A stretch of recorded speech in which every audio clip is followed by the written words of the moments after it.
درود به شما دوستان عزیز، خوش اومدین همگی به کانال یوتیوب من. امروز در خدمتتون هستم با آموزش یک مینی موتیف آفتابگردون فوق‌العاده جذاب و دلبر، در عین حال بسیار ساده و آسان بافت.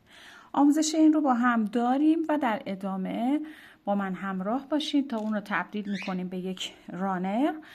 حالا میتونه رانرتون، حالا براتون توضیحات رو کامل میذارم توی ویدیو، میتونه رانرتون مستطیل شکل باشه یا مربع باشه و به همراه یک حاشیه فوق العاده جذاب و زیبا که واسه هر کار دیگه هم میتونید شما از اون استفاده کنید. موتیفی که من بافتم تقریبا میشه گفتش که ظریف، نه در واقع یک مینی موتیف هستش که با کانوای آکریل بافتم و قلاب شماره 2.5 بافت زدم. اگر بخواید مقدار کارتون بزرگتر باشه با توجه به چیزی که این اندازه‌ای که یعنی من دارم میبافم، میتونید قلاب بزرگتر بردارید و کانوای ضخیم‌تر استفاده کنید. با هم دیگه آموزش این موتیف بسیار زیبا رو داشته باشیم و در ادامه با من همراه باشید برای ادامه آموزش. ممنون میشم که اگر ویدیو رو دوست داشتید اون رو لایک کنید، با دوستاتون به اشتراک بگذارید و سابسکرایب کانال هم که یادتون نره. برای شروع بافتمون ابتدا با رنگ قهوه‌ای میایم یک حلقه جادویی میزنیم و یک زنجیره به هر روشی که حلقه میزنیم. درون این حلقه میام یک پایه کوتاه، یک زنجیره به عنوان یک پایه بلند. البته معمولا ما یک پایه کوتاه، دو زنجیره به عنوان یک پایه بلند هست، ولی این مدل بافت باعث میشه که وقتی میخوایم بست بزنیم حالت قشنگتری به بافتمون میده. پس این یک پایه بلند برای من حساب میشه و ادامه میدم. درون این حلقه 11 تا پایه بلند دیگه میبافم که با یک پایه کوتاه، یک زنجیره ابتدای رجم روی هم بشه 12 تا پایه بلند. به این صورت 12 تا پایه بلند که کامل شد نخ حلقم رو میکشم و میام بست میزنم. این کوتاه، اینم زنجیره بالاشه به زنجیرمون. به این صورت یک زنجیره دیگه هم میزنم و نخم رو اینجا قطعش میکنم. به این صورت نخ حلقه رو هم میتونیم کامل بکشیم، میشه شکل بافتمون. در ادامه بافتمون با رنگ زرد میایم ادامه میدیم. میخوام یک پایه بلند نیمه ببافم. به این صورت نخ رو قلابم هست، همون جای رو همون پایه‌ای که بست زدم نخم رو وارد میکنم، یک پایه بلند نیمه میبافم همونجا، یک پایه بلند نیمه، یعنی تو یک پایه من 2 تا پایه بلند نیمه بافتم و حالا همه رو یکی میکنم. 1 2 3 زنجیره میزنم. نخ اضافه قهوه‌ایم همراه هم هست. میام روی پایه بعدی تکرارش میکنم، با 2 تا پایه بلند نیمه یک خوشه میبافم و 3 زنجیره برای فاصله میزنم. این الگو رو ما باید تکرار کنیم. توی رج قبل ما 12 تا پایه بلند داشتیم دیگه، پس توی این رج 12 تا خوشه باید داشته باشیم به همراه 12 تا فضای 3 زنجیره و به همین صورت اون رو کاملش میکنم. رج رو که به انتها رسوندیم میایم بست میزنیم روی این زنجیره‌ای که اینجا داریم. بعد از خوشه اولمون به این صورت یک بست میزنم، یک زنجیره میزنم، نخم رو اینجا کاتش میکنم به این صورت و با رنگ بعدی میام ادامه. رنگ سبز رج بعدی رو شروع میکنم. میام از روی یکی از فضاهای زنجیره‌ای، درون فضای زنجیره‌ای بافت رو شروع میکنم و 3 تا پایه بلند اینجا من میبافم. اضافه نخ زردم همراه هم میگیرم، 2 و 3، 1 2 زنجیره میزنم و ادامه میدم. همونجا 3 تا پایه بلند دیگه میبافم، 1 2 و 3، 1 2 میخوام 3 زنجیره میزنم. خوشه و فضای بعد رو رها میکنم. میام روی خوشه بعدی یک پایه کوتاه میبافم، 1 2 3 زنجیره میزنم. در ادامه فضای بعدی خوشه رها میشه، در فضای بعد بافت گوشه تکرار میشه. 3 تا پایه بلند میبافم، 2 زنجیره میزنم و 3 پایه بلند دیگه توی همون فضا میبافم و این الگو رو دیگه تکرار میکنم. 1 2 3 زنجیره، این خوشه فضا رها، روی خوشه بعدی 1 پایه کوتاه، 3 زنجیره، فضا خوشه رها، در فضای بعدی بافت گوشه سوم رو ادامه میدم. 3 تا پایه بلند میبافم، 2 زنجیره میزنم و همونجا تکرارش میکنم. 3 پایه بلند دیگه میبافم. 1 2 3 زنجیره، 1 خوشه 1 فضا رها، روی خوشه بعد 1 کوتاه، 3 زنجیره و 1 بار دیگه هم تکرار میکنم. این فضا این خوشه رها میشه، این قسمت میام یه دونه بافت گوشه رو انجام میدم و کاملش میکنم. در آخر رجم بست میزنیم روی اولین پایه بلندی که بافتیم، 1 زنجیره، نخمون رو اینجا قطعش میکنیم به این صورت. برای رجع بعدی که میشه رجع پایانی موتیفمون، رنگی رو انتخاب کنید که میخواید رنگ زمینه بافتتون بشه. میایم یه گره میزنیم سر قلابمون، بافتمون رو از یکی از فضاهای 3 زنجیره‌ای بعد از گوشه شروع میکنین، ولی زنجیره رجع زرد رنگ و رجع قبل رو 2 رجع قبل رو میگیرم به همراه زنجیره های سبز رنگ با هم و میام اینجا 2 تا زنجیره میزنم که به عنوان 1 پایه بلند حساب شه و همونجا 2 تا پایه بلند دیگه هم میبافم. ادامه میدم. این خوشه و کوتاه و اینا رها میشه، در فضای بعدی 3 تا پایه بلند میبافم. 1 2 و 3. حالا میام روی 3 تا پایه بلند سبز رنگی که اینجا دارم، هر کدوم 1 پایه متوسط میبافم. 1 2 و 3. در فضای زنجیره‌ای 1 پایه متوسط، 3 زنجیره، همونجا 1 پایه متوسط میبافم و روی 3 تا پایه بعد هر کدوم 1 پایه متوسط میبافم و تکرارش میکنم. فضای زنجیره‌ای رو با هم میگیرم، 3 پایه بلند اینجا میبافم. دیگه تکرار از اول رجع هست. 2 و 3. میام توی فضای زنجیره‌ای بعدی ادامه میدم. 1 2 پایه بلند میبافم و 3. در ادامه بافتم حالا روی پایه بلند های سبز رنگ هر کدوم 1 متوسط. 1 2 و 3.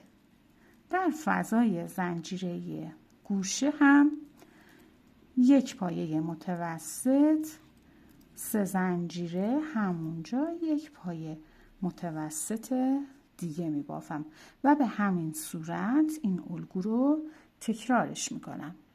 به آخر رجمون که رسیدیم، حالا اینجا نخم رو قطعش میکنم و میام به این روش بست میزنم که چون بست آخر هست بافت موتیفم تمیزتر باشه. این نخ رو خیلی نمیکشم.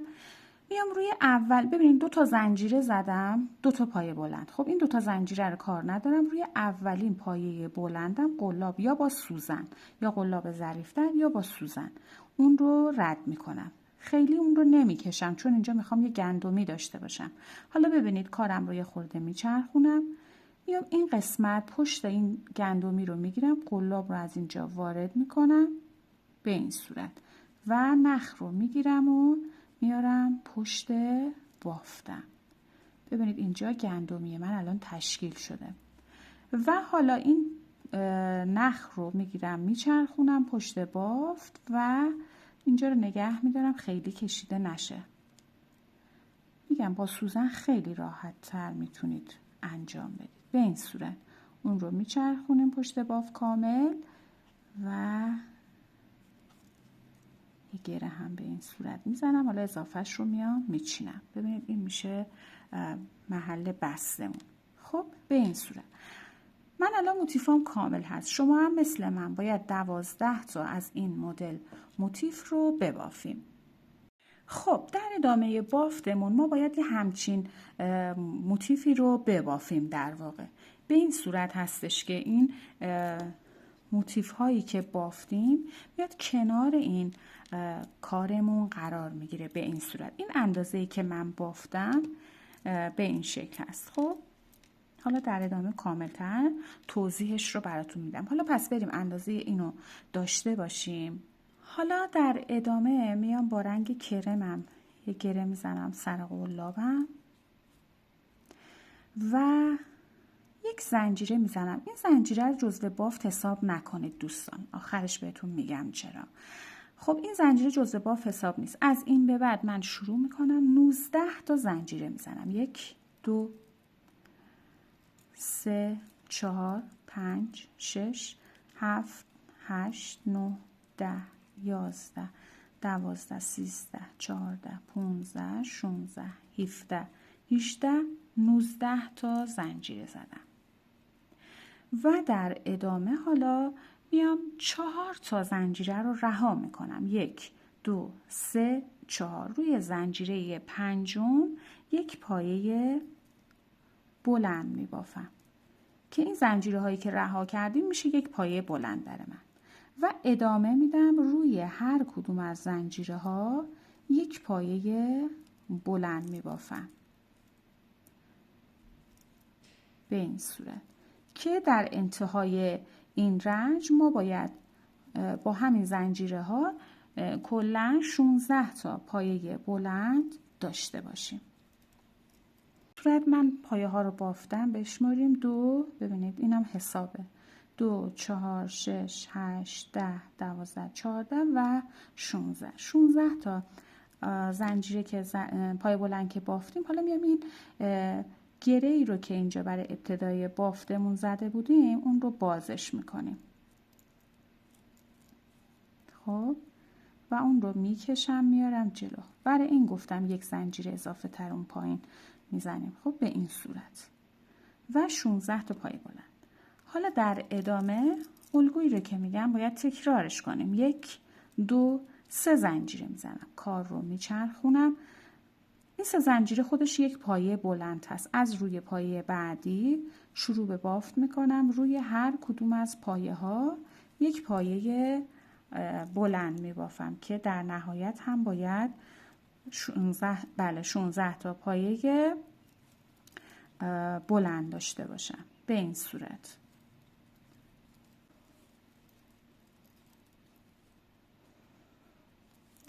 ببینید به آخرش که میرسم یعنی الان 15 تا پایه بلند من بافتم دیگه. 2 4 6 8 10 12 14 و 15. 16 همی درست میشه روی زنجیره سومی که بافته بودیم هم یک پایه بلند میبافم و 3 زنجیره میزنم. دوباره کار رو میچرخونم میام روی هر کدوم از پایه ها یک پایه بلند میبافم. دقت کنید که آخر هر رنج ما روی خود زنجیره هم زنجیره سومش هم یک پایه بلند میبافیم و تا انتها باید همون 16 تا پایه بلند رو داشته باشیم و این الگو رو پس ادامه میدیم. باید 24 مرتبه این بافت رو ببافیم.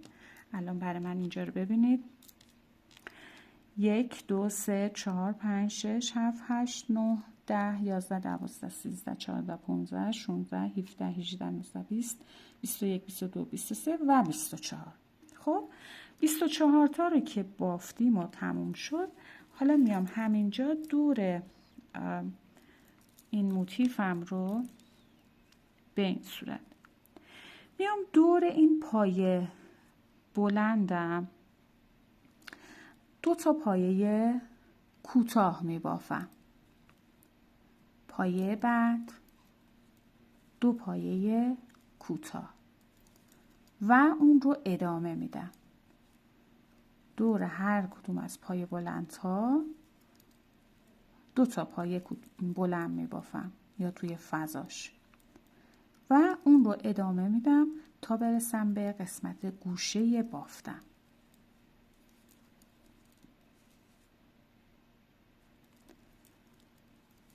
خب به این صورت من پای کوتاه ها رو که بافتم، از این ابتدا تا این انتها من 48 تا پایه کوتاه بافتم روی هم دیگه. حالا به این قسمت که رسیدم، اینجا ما 16 تا پایه کوتاه داشتیم. اون 16 تا باید سر جاش بمونه، نباید اون رو بیشتر یا کمترش.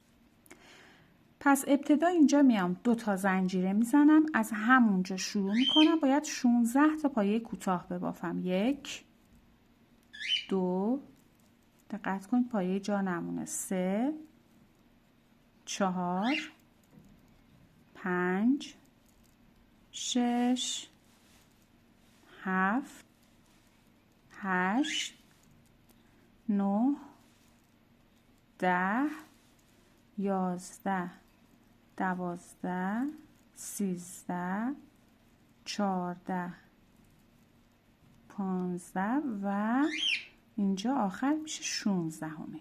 اینجا 16 تا پایه کوتاه بافتم. حالا ادامه میدم، 2 تا زنجیره میزنم، میام از روی پایه بلندم، این نخ اضافه هم همراه هم هست، تکرار میکنم، 2 تا پایه کوتاه میبافم توی هر فضا و در نهایت باید همون 48 تا پایه کوتاه داشته باشم به این صورت. پس اون رو ادامه میدم. خب این قسمت رو که من بافتم الان 46 تا پایه کوتاه بافتم. این فضای آخر میام ابتدا 2 تا پایه کوتاه هم میبافم که روی هم این قسمت هم شد 48 تا پایه کوتاه. دوباره مثل سمت دیگه 2 تا زنجیره میزنم و این آخر که رسیدم 1 پایه بلند همینجا میبافم که رو هم بشه 16 تا.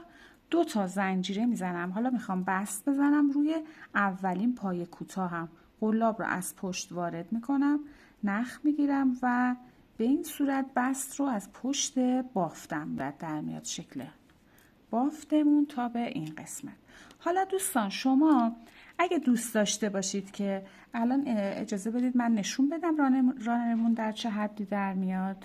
ببینید هر 1 2 3 4 5 6 7 8 هر 8 تا رجمون 1 موتیف کنارش قرار میگیره.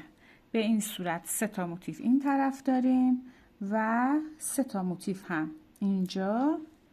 نمیدونم خوب دیده میشه یا نه. به این صورت. خب حالا من بالا رو میذارم که متوجه بشید. 1 موتیف هم که اینجا هست، 2 تا موتیف دیگه هم اینجا قرار میگیره. پایین بافتمون هم به همین صورت.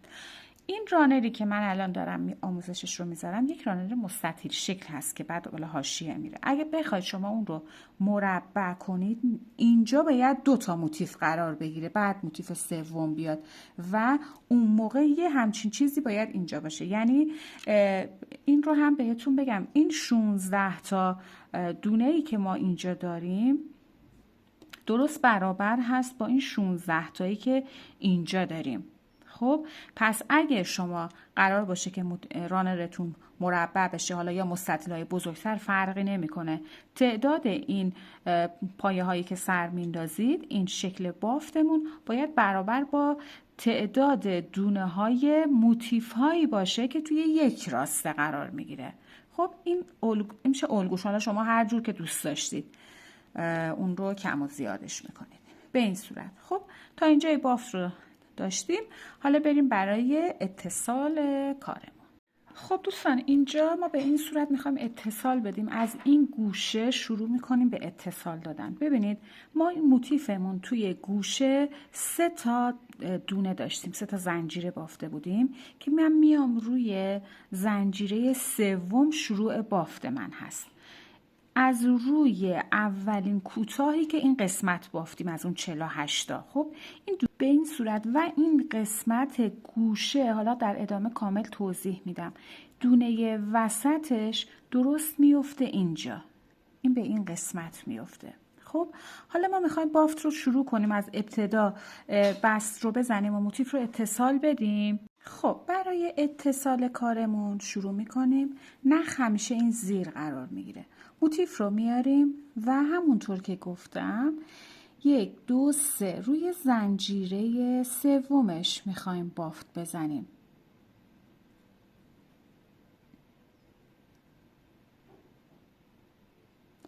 قلاب رو به این صورت وارد میکنیم، لوپ پشتی و همین پایه دوباره لوپ پشتیش رو میگیرم، 1 نخ رد میکنم و با 1 پایه بست در واقع کارم رو اتصال میدم.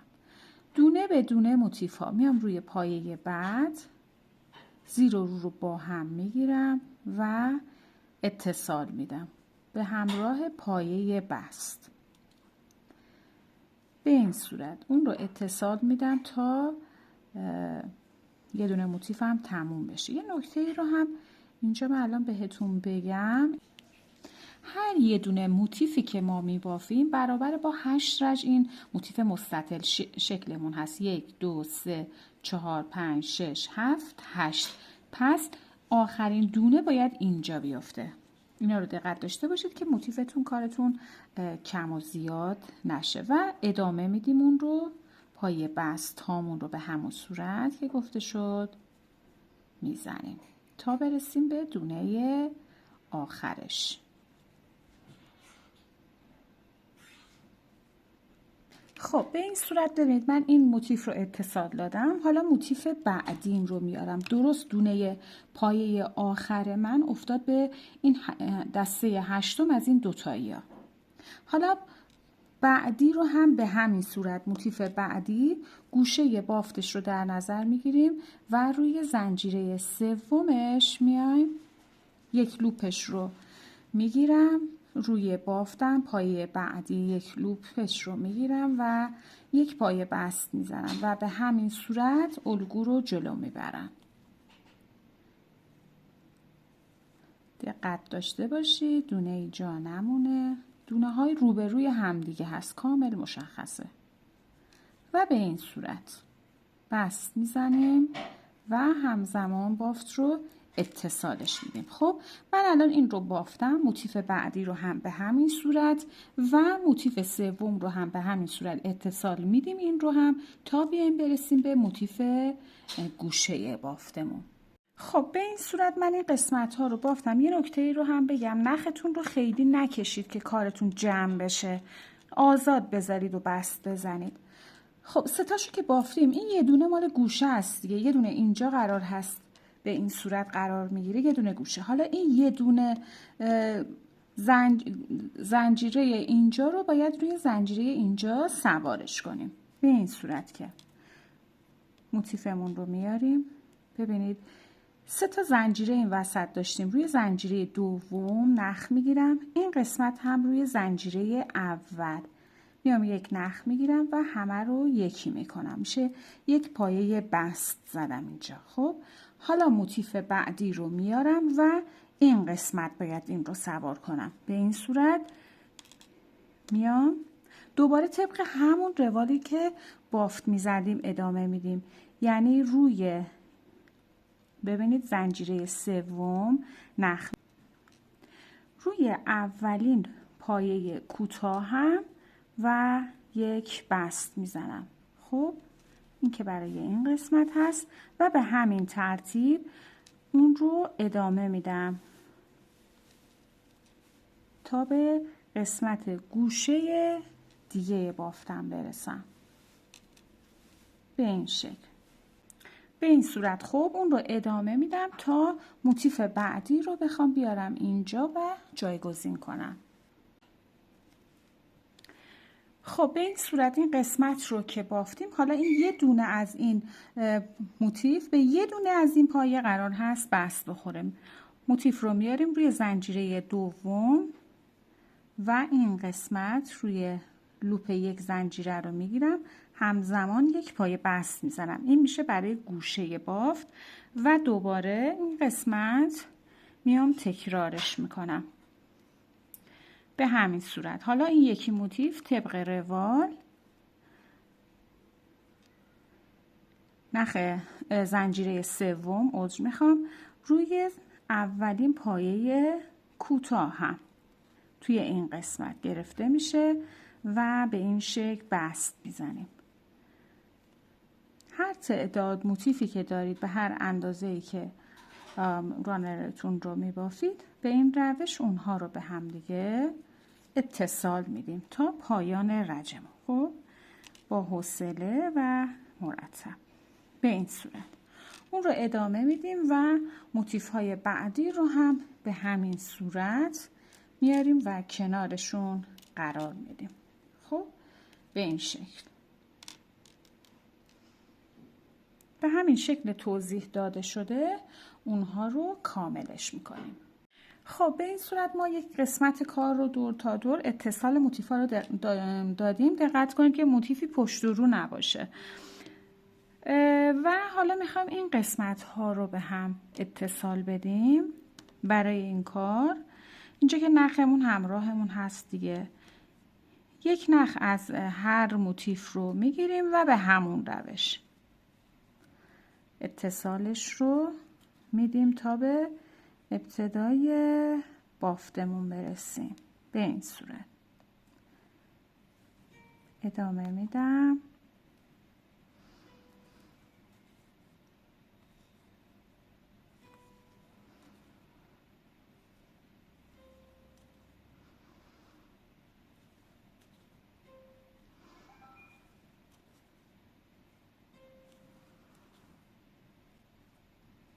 ببینید دونه آخرمون درست آخرین پایه از هر کدوم از موتیف ها هست. میتونیم روی اولین زنجیره هر کدوم از موتیف ها هم یک اتصال بدیم و نخ رو اینجا قطعش کنیم. در ادامه میبریم پشت بافت و تمیزکاریش رو انجام بدیم. خب حالا میخوام این قسمت ها رو اتصال بدم. یک قسمت رو با هم اتصال بدیم. ببینید چجوری نخمون رو وصل کنید. اینجا این دوتا زنجیره ها هست. من به این زنجیره ها کار ندارم. من میام روی اولین پایه. میام نخم رو اینجا وصلش میکنم و موتیف بعدی هم به همون صورت روی اولین پایه میام به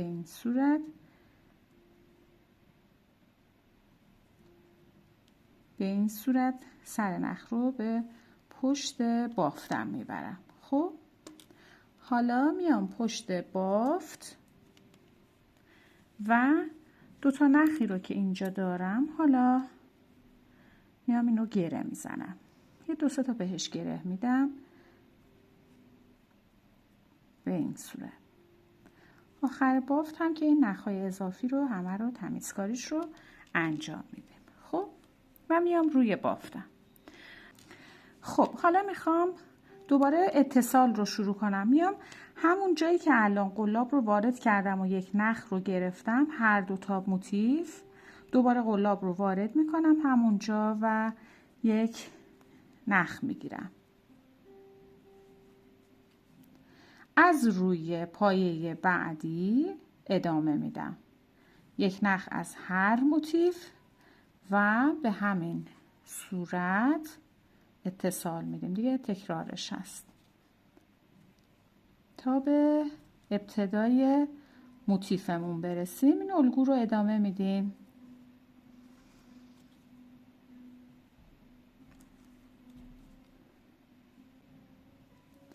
ابتدای موتیف هم که رسیدم یک زنجیره از هر کدوم رو میگیرم، یک اتصال میدم و یک زنجیره نخم رو قطعش میکنم. خب ببینید این میشه قسمت اتصال این دوتا موتیف و موتیف های دیگر رو هم به همین صورت، همونطوری که گفتم دقت کنید موتیف ها پشت و رو نباشه. به همین صورت همه موتیف هامون رو اتصال میدیم. خب دوستان من اتصال موتیف هام رو انجام دادم و نخهای اضافه رو همه رو قطعش کردم. حالا میخوام اندازه کارم رو داشته باشم. با البته توجه داشته باشید با توجه به کانوا و قلابی که من استفاده کردم طول بافتمون 38 سانتی متر شده، در عرض 22 سانتی متر. هر کدوم از موتیف هایی هم که بافتیم 7 سانتی متر بوده. حالا اگه میخواین کار بزرگتری داشته باشید یا از کانوا و نخ بزرگ ضخیم‌تر استفاده کنید یا اینکه تعداد موتیف هاتون رو بیشتر کنید. مثلا اگه قرار هست مستطیل باشه توضیحش رو کامل دادم قبلا براتون. این وسط یه دونه دیگه موتیف اضافه کنید کنارش، در ازاش این بافت مستطیل شکلی رو هم که بافتید به اندازه یک موتیف از همون ابتدا که زنجیره میزنیم بیشتر میزنیم، 2 برابر اون چیزی که گفته شد برای این قسمت رو انجام میدیم و به این ترتیب کار بزرگتری رو داریم. خب حالا میریم برای یه دور بافتمون رو حاشیه گیری کنیم. خب دوستان من حواسم نبوده نخم رو قطع کردم. احتیاجی نیست نخ رو قطع کنید. شما هر جا که هستید یک بست میزنید و کار رو میبرید جلوتر و به همین روشی که میگم اون رو انجام میدید. خب حالا من میام از گوشه بافتم شروع میکنم. یک زنجیره میزنم، یک پایه کوتاه همونجا. اون زنجیره جزو بافت محسوب نمیشه. 2 تا زنجیره دیگه میزنم و یک پایه کوتاه دیگه همونجا میبافم. گوشه بافتم هستش و حالا میام روی همه پایه ها از پایه اولم شروع میکنم و روی هر کدوم از پایه ها یک پایه کوتاه میبافم. دقت کنید پایه ای رو جا نذارید. همون تعداد دونه ای رو که میبافتیم همون رو ادامه میدیم. یک پایه کوتاه میبافیم تا برسیم به قسمت گوشه. به این صورت ادامه میدم. روی هر کدوم از پایه ها یک پایه کوتاه میبافم. خب ببینید به این قسمت گوشه که رسیدم میام توی فضای زنجیره‌ای اول گوشه هر کدوم از موتیفا یک پایه متوسط میبافم. این قسمت که اتصال 2 تا موتیف بود رها میشه. میام توی فضای اینجا میشه فضای زنجیره‌ای بعدی هم یک پایه متوسط میبافم و دوباره شروع میکنم از روی اولین پایه کوتاه هم شروع به باف میکنم. 1 2 3 4 5 6 7 8 9 10 11 12 13 و 14. همون 14 تا پایه کوتاهی رو که داشتیم. دوباره به این قسمت گوشه هر موتیف که رسیدم میام یک پایه متوسط میبافم. این قسمت رها میشه. فضای زنجیره گوشه موتیف بعدی یک پایه متوسط دیگه میبافم. خب و به همین صورت بافت رو ادامه میدم. به قسمت گوشه بافت هم که رسیدم درست مثل اینجا یک پایه کوتاه، 2 زنجیره، یک پایه کوتاه میبافم و اون رو دور تا دور کارم تکرارش میکنم. به آخر رج که رسیدیم بست میزنیم روی اولین پایه کوتاهمون. برای شروع رج بعدی و شروع بافت حاشیه با یک بست میام تو فضای زنجیره‌ای و همینجا یک پایه بلند ایستاده شروع رج میبافم. میتونید با 3 تا زنجیره هم شروع کنید و همونجا 2 تا پایه بلند دیگه میبافم. یعنی 3 تا پایه بلند بافتم، 2 زنجیره میزنم و همونجا تکرار میکنم 3 پایه بلند. به این صورت در ادامه حالا 2 تا پایه رو رها میکنم. میام روی 2 پایه بعد هر کدوم یک پایه بلند میبافم و پایه بعدی 2 پایه بلند یک جا میبافم. 1 و 2. حالا 3 تا پایه 1 2 3 پایه رها. در پایه 4م 3 پایه بلند میبافم. 1 2 و 3 پایه بلند که بافتم 2 زنجیره میزنم. میام روی پایه بعدیش 3 پایه بلند دیگه می بافم. 1 2 و 3. ادامه میدم بدون زنجیره. 1 2 3 پایه رها، بعدی 3 پایه بلند می بافم. 1 2 پایه 1 2 3 رها میشه. میام در فضای بین پایه متوسط ها 3 پایه بلند می بافم. 1 2 و 3. 2 زنجیره میزنم، همونجا 3 پایه بلند دیگه تکرار میکنم. 1 2 و 3. 1 2 3 پایه رها، روی پایه بعدی 2 پایه بلند می بافم. 1 و 2. 3 پایه رها، پایه بعد 3 پایه بلند می بافم. 1 2 و 3. 2 زنجیره میزنم، میام روی پایه بعد 3 پایه بلند می بافم. 1 2 و 3. 3 پایه رو 1 2 3 رها، روی پایه چهارم 2 پایه بلند می بافم. 1 و 2. 1 2 3 پایه رها، در فضای بین پایه متوسط ها تکرار می کنم. 3 پایه بلند، 2 زنجیره، همونجا 3 پایه بلند می بافم و این الگو رو تکرارش می کنم. ببینید به این صورت الگو رو تکرار می کنم، یعنی میام دوباره 3 تا پایه رو رها می کنم. 1 2 3 روی پایه بعدی 2 پایه بلند می بافم. 1 2 3 پایه رها، فضای بعدی که اینجا رسیدم 3 پایه بلند، 2 زنجیره، بعدیش 3 پایه بلند و به این صورت. به همین صورت این الگو رو ادامه میدم تا برسم به قسمت گوشه. به این قسمت موتیف آخر که رسیدم فضای بین پایه متوسط ها رو بافتم. پایه بلنداش رو 1 2 3 پایه رها، میام روی پایه بعد 2 پایه بلند می بافم. 1 2 3 پایه رها، بعدی 3 پایه بلند، 2 زنجیره و پایه بعدیش هم 3 پایه بلند می بافم. به این صورت 1 2 3 پایه رها، بعدی 2 پایه بلند یک جا می بافم. 2 تا پایه بعد هر کدوم 1 پایه بلند می بافم.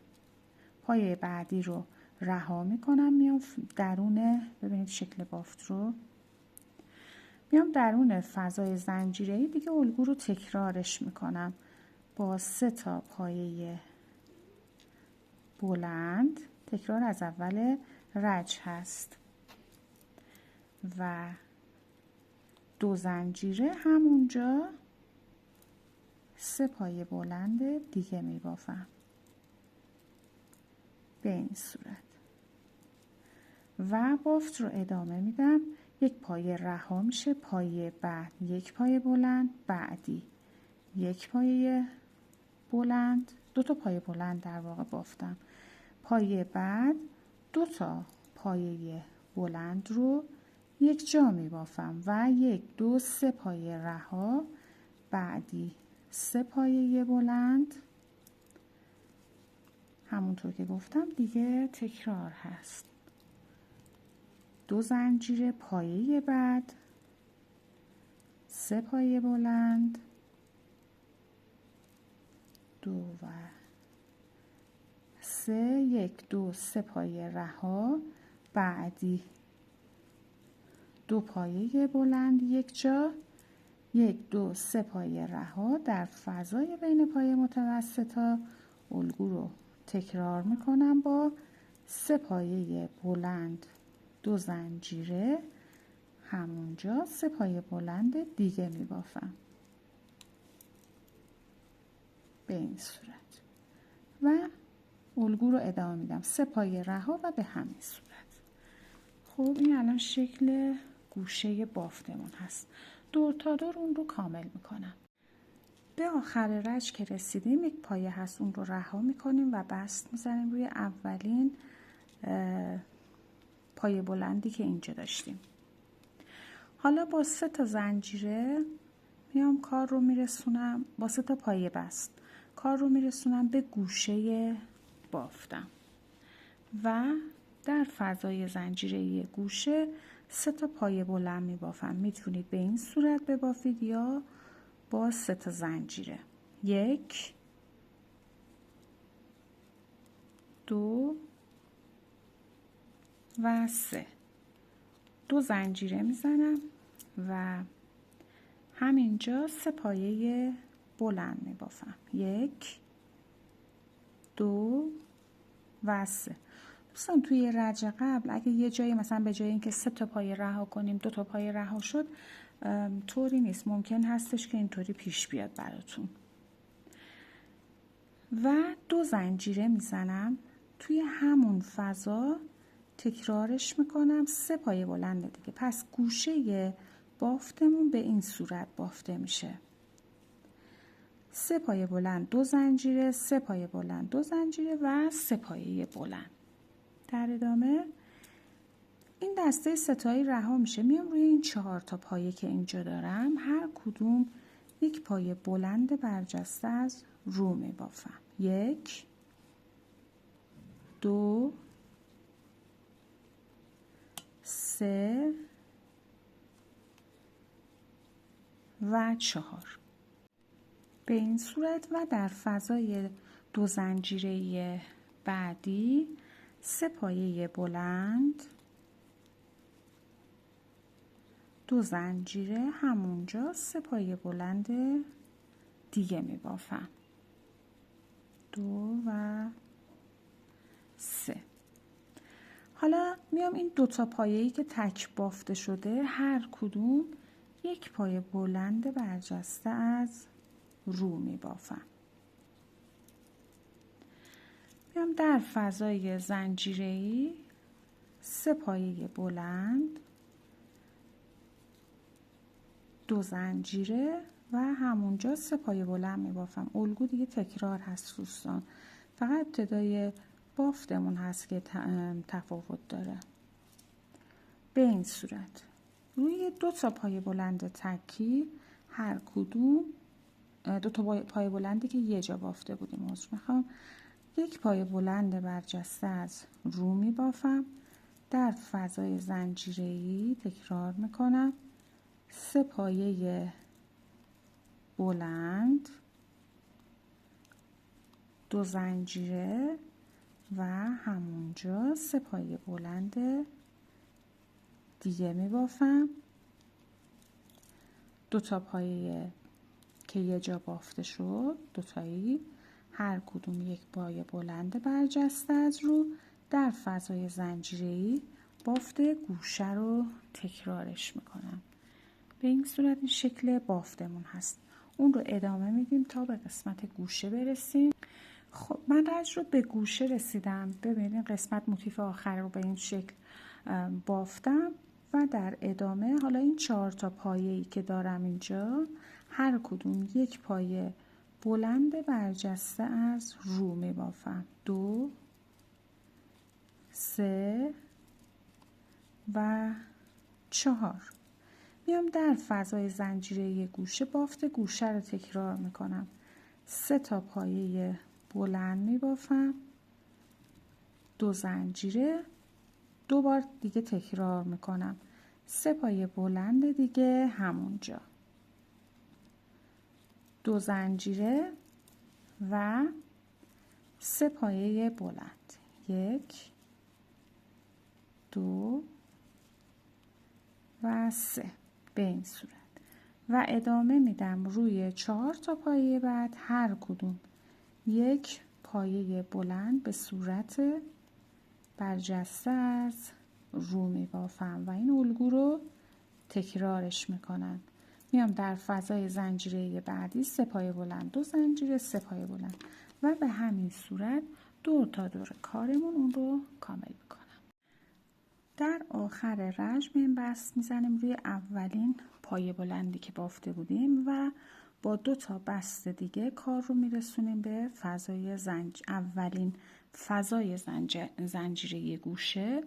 حالا اینجا میام ابتدا 3 پایه بلند میبافم 1 2 و 3 2 زنجیره میزنم همونجا 3 پایه بلند دیگر رو تکرار میکنم 2 زنجیره میزنم در دومین فضای زنجیره گوشه هم اون رو تکرار میکنم 3 پایه بلند 2 زنجیره و همونجا 3 پایه بلند دیگه میبافم 2 و 3 به این صورت. حالا دور 4 تا پایه برجسته‌ای که اینجا دارم هر کدوم 1 پایه بلند برجسته از رو میبافم 1 2 3 و 4. در فضای زنجیره بعدی 3 پایه بلند 2 زنجیره همونجا 3 پایه بلند دیگه میبافم دور 2 تا پایه برجسته هر کدوم 1 پایه بلند برجسته از رو میبافم و این الگو رو باید تکرارش کنم در فضای زنجیره 3 پایه بلند 2 زنجیره همونجا 3 پایه بلند و دور 2 تا پایه برجسته هر کدوم 1 پایه بلند برجسته از رو میبافم و این الگو رو تکرار میکنم تا به قسمت دیگه بافتم برسم. میشه شکل بافتمون. اون رو کامل کنیم. باز به قسمت گوشه بافت که رسیدم ابتدا 4 تا پایه بلند برجسته از روی رو که دارم میبافم و به فضای زنجیره گوشه که میرسم اولین فضا بافت گوشه تکرار میشه. توی فضای اول 3 پایه بلند 2 زنجیره همونجا 3 پایه بلند 2 زنجیره در دومین فضای زنجیره گوشه تکرارش میکنم با 3 تا پایه بلند 2 زنجیره و همونجا 3 پایه بلند دیگه میبافم 2 و 3 گوشه دوم بافتم هست و ادامه میدم روی 4 تا پایه برجسته رج قبل هر کدوم 1 پایه بلند برجسته از روی دیگه میبافم و الگو رو تکرار میکنیم. به فضای زنجیره 3 پایه بلند 2 زنجیره 3 پایه بلند 2 بلند برجسته از رو و به همین صورت ببینید شکل گوشه بافتمون رو اون رو کامل میکنیم. در پایان رج بست میزنیم روی اولین پایه بلند و با 2 تا پایه بست 3 تا پایه بست دیگه میام توی اولین فضای زنجیره گوشه همونجا 3 تا پایه بلند میبافیم 1 2 و 3 2 زنجیره میزنم توی همون فضا 3 پایه بلند رو تکرارش میکنم به این صورت. بدون اینکه زنجیره‌ای بزنم میام در دومین فضای زنجیره گوشه 3 پایه بلند، 2 زنجیره همونجا، 3 پایه بلند. به این صورت و بدون زنجیره در سومین فضای زنجیره گوشه 3 پایه بلند تکرار میکنم، 2 زنجیره همونجا، 3 پایه بلند میبافم.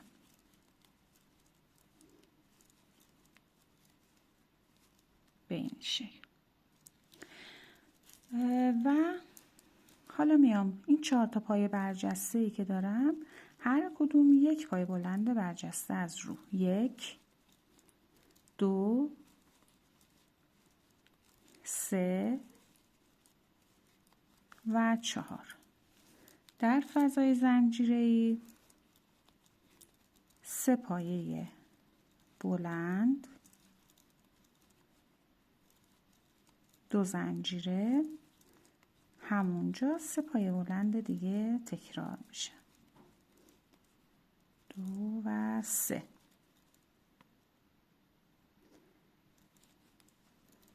دور 2 تا پایه برجسته رج قبل هر کدوم 1 پایه بلند برجسته از رو. میشه شکل الگوی بافتمون. خب و اون رو تکرارش میکنم تو فضای بعدی. 3 پایه بلند، 2 زنجیره، 3 پایه بلند، 2 تا پایه بلند برجسته از رو و به همین صورت الگو رو تکرار میکنیم تا برسیم دوباره به گوشه بافتمون.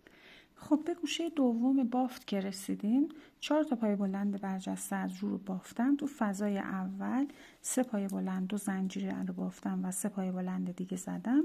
توی فضای دوم زنجیره‌ای هم میایم زنجیره گوشه دوباره تکرارش میکنم، 3 پایه بلند، 2 زنجیره، 3 پایه بلند دیگه تکرار هست. تا حالا من شاید بعضی دوستان سختشون بشه. پایه فضای سوم هم به همون صورت، 3 پایه بلند، 2 زنجیره همونجا، 3 پایه بلند دیگه تکرار میکنم، 2 و 3.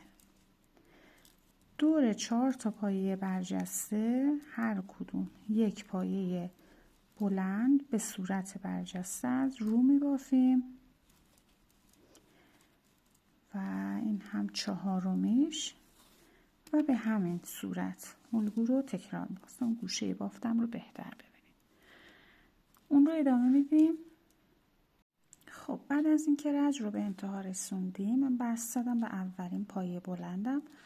با 3 تا بست دیگه وارد اولین فضای زنجیره گوشه میشم و همینجا میام 1 پایه بلند میبافم. میخوام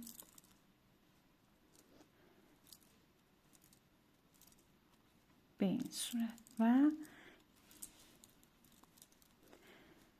1 2 3 زنجیره میزنم و اون رو و با 1 پایه کوتاه اون رو به 1 پایه پیکو تبدیل میکنم. توی همون فضا 1 پایه بلند، 3 زنجیره، 1 کوتاه و پیکوت، 1 پایه بلند، 3 زنجیره، دور پایه رو میگیرم، 1 پایه کوتاه، 1 پیکوت، 1 پایه بلند، 3 زنجیره، 1 پایه پیکوت. در واقع 4 تا پایه پیکوت شد برای من. توی همون فضا 1 پایه بلند میبافم به این صورت و در ادامه در فضای زنجیره دوم 1 پایه بلند، 3 زنجیره، 1 پایه پیکوت تکرار میکنم، 1 پایه بلند، 3 زنجیره، 1 پیکوت، 1 پایه بلند، 3 زنجیره، یک پایه پیکوت، یک بار دیگه تکرار و در آخر یک پایه بلند میبافم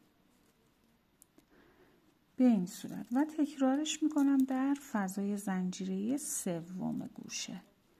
یک پایه بلند، 3 زنجیره، یک پیکوت، یک پایه بلند، 3 زنجیره، یک پایه پیکوت. تکرار. این شد 3 تا و 4مین پایه بلند، 3 زنجیره، یک پایه پیکوت، یک پایه بلند همونجا. این گوشه بافتم هست که توی هر 3 ضلع دیگه، یعنی تو هر 4 ضلع این الگو تکرار میشه به این صورت. و در ادامه 4 تا پایه بلند برجسته از رو دارم. دور هر کدوم یک پایه بلند برجسته از رو می بافم و این هم 4می.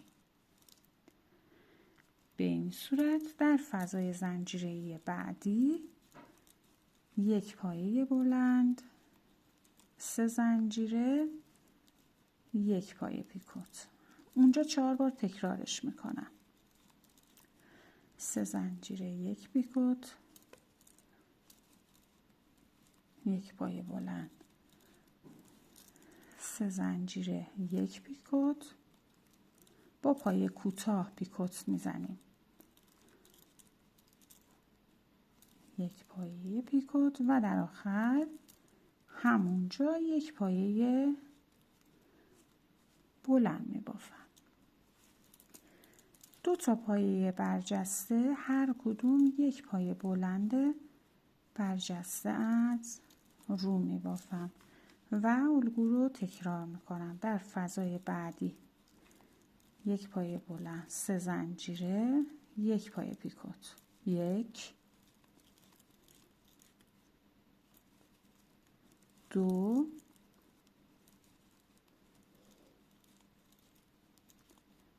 3 و همونجا 4. در آخر یک پایه بلند هم میبافم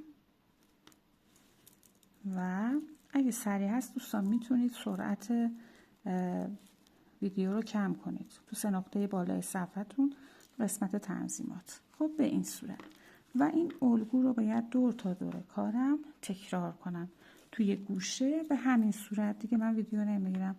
درست چیزی که اینجا بافتیم رو میایم این قسمت تکرارش میکنیم و در انتها اون رو فیکس میکنیم و با فاصله یک اتوی بخار هم بهش میدیم. خب دوستان این هم از پایان آموزش رانر بسیار زیبای گل آفتابگردونمون. همینطور که میبینید من یک اتوی بخار رو دادم، دونه های پیکوتمون رو فیکسش کردم و با فاصله به اون یه اتوی بخار دادم. کار فوق العاده جذاب و زیبایی شده. در هر سایز و اندازه‌ای هم که دوست داشته باشید میتونید این کار زیبا رو بافت بزنید. مرسی که تا این لحظه با من همراه بودید. تا یه آموزش دیگه، خدا نگهدارتون.